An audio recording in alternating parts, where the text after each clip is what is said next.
In this tutorial, I'll show you how to save a screener in TradingView so you can quickly reuse your custom market filters anytime. Don't forget to like and subscribe. First, open TradingView and make sure you're logged into your account. Now, look toward the bottom of your screen and click on Screeners. This will open the Screener panel where you can view stocks, crypto, forex pairs, or other assets.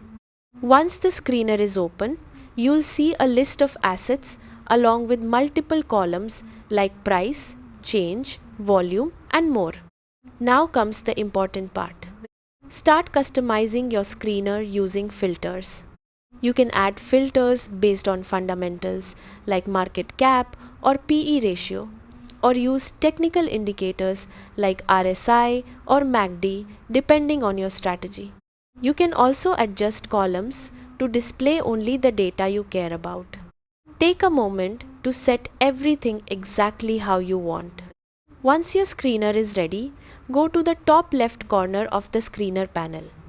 You'll see a Save button. Click on it. Now enter a name for your screener, something that clearly describes your setup like breakout stocks or oversold crypto. After naming it, confirm the save. That's it.